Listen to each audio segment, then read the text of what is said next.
আসসালামু আলাইকুম ওয়া রাহমাতুল্লাহ।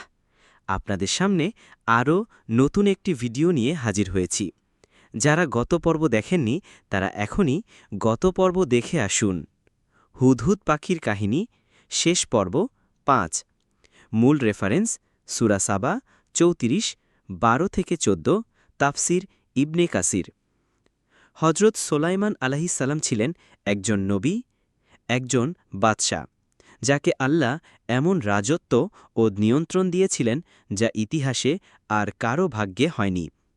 তিনি ছিলেন বায়ুর উপর শাসক, জিনদের উপর নিয়ন্ত্রক, পশুপাখির ভাষা বোঝার ক্ষমতা সম্পন্ন। সূরা সাবা আয়াত ১২। আমি সোলাইমানের জন্য বায়ুকে অনুগত করেছিলাম। সকালবেলায় ১ মাসের পথ, বিকেলে ১ মাসের পথ সে অতিক্রম করত। জিনরা তার অধীনে কাজ করত। কে গগনচুম্বী প্রাসাদ বানাত, কে মূর্তি, কে দৃষ্টিনন্দন পাত্র তৈরি করত। কিন্তু হজরত সোলাইমান আলাইহিসসালাম জানতেন এই সব ক্ষমতা আসলে আল্লাহর পক্ষ থেকে একটি পরীক্ষা। একদিন তিনি দাঁড়িয়েছিলেন, জিনদের কাজ তদারকি করছিলেন। জিনরা ভাবছিল হজরত সোলাইমান আলাইহিসসালাম হয়তো গভীর ধ্যানে আছেন। কেউ জানল না তিনি ইতিমধ্যেই ইন্তেকাল করে গেছেন। সূরা সাবা আয়াত ১৪। অবশেষে যখন আমি তার মৃত্যু নির্ধারণ করলাম, তার মৃত্যু সম্পর্কে জিনদের কিছুই জানতে দিলাম না। এমনকি এক লাঠির উপর ভর করে তিনি দাঁড়িয়েছিলেন যতক্ষণ না একটি কীট সেই লাঠি খেয়ে ফেলে দেয়, আর তখনই তিনি পড়ে যান। তখন জিনরা বুঝল তারা অদৃশ্য জগৎ জানে না। তারা যদি জানত তবে অবমানজনক কষ্টে পড়ে থাকত না। আল্লাহর এই হিকমতপূর্ণ মৃত্যু আমাদের একটি শিক্ষা দেন। যে যত বড়ই হোক তার মৃত্যু অনিবার্য। সোলাইমান আলাইহিসসালামের মতো নবীও এই নিয়মের বাইরে নন।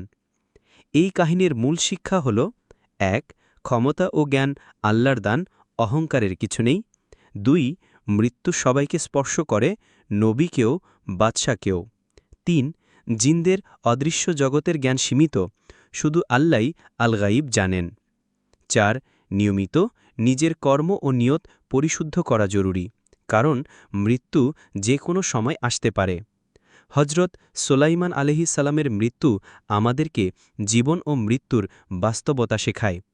তার পুরো জীবন ছিল দাওয়াত, ইনসাফ, রহমত ও আল্লাহর উপর তাওয়াক্কুলের প্রতীক। আজও তার কাহিনী কুরআনে রয়েছে, আমাদের জন্য পথের আলো হিসাবে। শেষে একটি আয়াত মনে রাখুন: প্রত্যেক প্রাণীকেই মৃত্যুস্বাদ গ্রহণ করতে হবে। সূরা আনকাবুত আয়াত ৫৭। ভিডিওটা ভালো লাগলে পেজটি ফলো, লাইক, কমেন্ট, শেয়ার এবং হায়াত আইকিউ ইসলামিক সাবস্ক্রাইব করুন।